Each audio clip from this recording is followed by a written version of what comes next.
Hi, welcome to this episode of The Daily. My name is Brendan Malone. Well, over the last couple of weeks, there has been quite a big focus in the New Zealand media, in particular, on the issue of domestic violence. And a lot of the focus has actually been on challenging men to actually start being more virtuous in their conduct by showing self-restraint, by showing temperance, by showing love and care and affection, and by not losing their temper and allowing rage to take over and to do physical harm or to even, serious harm or even kill someone that they are in a relationship with or to their children, etc.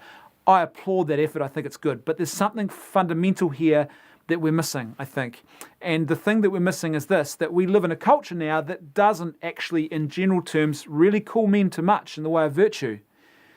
Yet when it comes to family violence, we see there's a problem, and so we start challenging men and saying, we want you to be more virtuous.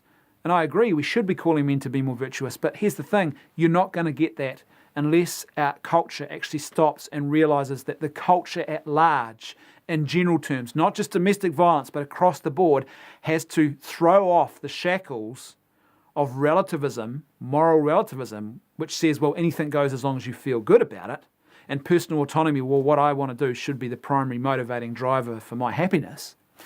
Unless you throw those two things off and actually start saying to me, no, there is a right and there is a wrong, and you need to start committing yourself to living a virtuous life, you're not actually going to address this problem in any deep, real, meaningful, or lasting kind of way.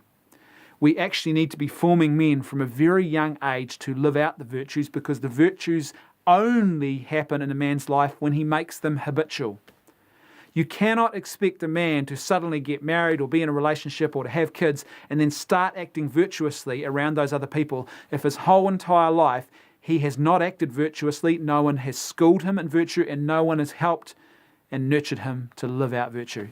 That's not how that happens. He will simply react and live out the habits that he has gained in his life. The other thing that's missing from this equation is the family. It is fundamental. If you want a man to grow up and to be a genuine lover of women, and who a nurturer and a carer for his family, for his wife, for his girlfriend, for his children, he actually needs some fundamental building blocks in his life from the moment he is born. And those fundamental building blocks that he needs in his life is the stability of a committed, loving family. And that's why marriage and family matters so much to society. The domestic abuse cycle that we're seeing, a huge component of this is the breakdown of the family and the breakdown of marriage. And until we address those two things and get off this ridiculous ideological hobby horse, which says family doesn't have to have any particular structure, that marriage doesn't really matter, it can be whatever you want it to be, until we throw off that absurdity, we're never really going to get to the bottom of this problem around domestic violence and the way men are acting. Thanks for watching. I'll see you tomorrow on The Daily.